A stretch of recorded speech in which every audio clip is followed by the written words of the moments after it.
will be looking at today is what contributes to the special character of schools and what are the implications for my role as a teacher. To begin, I will examine the first half of this question. What contributes to the special character of schools? I've often heard it expressed that special character is a school's culture. So within culture, there are a few things that define it. These include of the beliefs, the perceptions, the social norms, relationships, attitudes, and then the written and unwritten rules.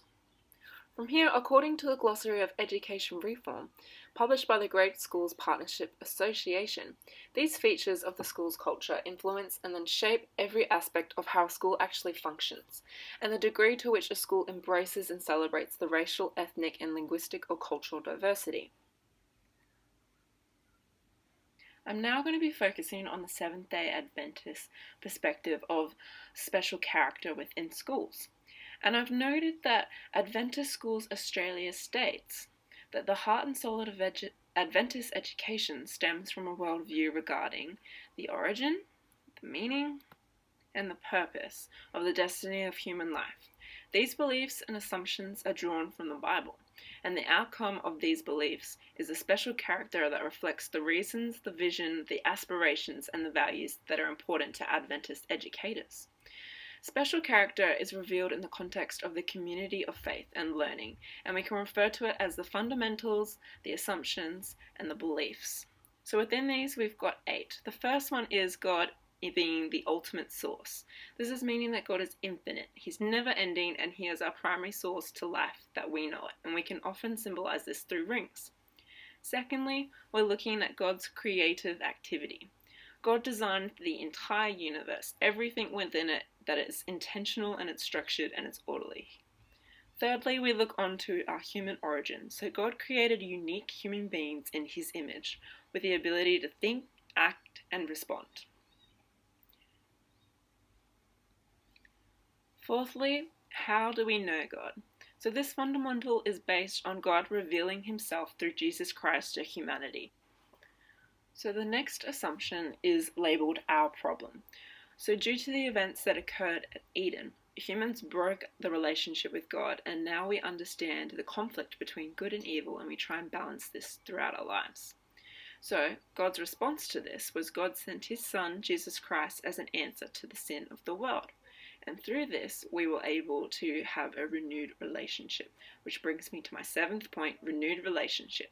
Once we accept God's salvation that came through Jesus, through Him dying on the cross, we're able to restore our connection with God through prayer, Bible, and worship. And lastly, our hope and destiny. So we are to share our faith with the world until Jesus returns. So this concludes the fundamentals, the assumptions, and the beliefs. Next, we're going to look to some of the elements of special character for SDA schools. So firstly, we've got education's ultimate purpose. This is looking at SDA's belief that the ultimate purpose is to realize and accept salvation from Jesus Christ, our Savior. Secondly, students. So students, by the teachers, are viewed as unique beings. They're created in God's image, as we've already discussed. They've also seen with the need of development in the areas of wholeness and integrity to help fulfill their God-given purpose.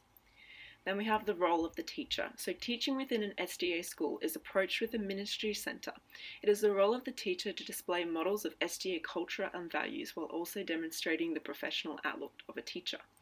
Then we have the curriculum.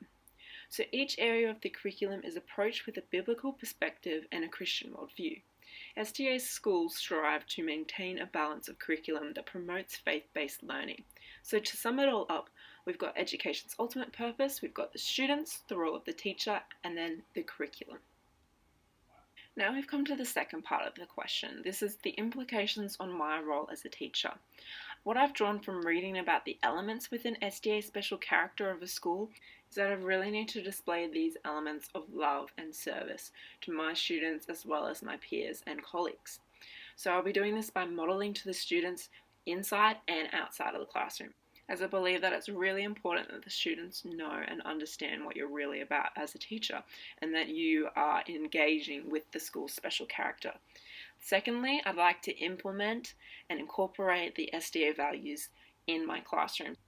To sum this all up, I've learned that special character is the school's culture, and particularly looking at the SDA faith, as well as the implications is just to model that faith to my students. Thanks for listening.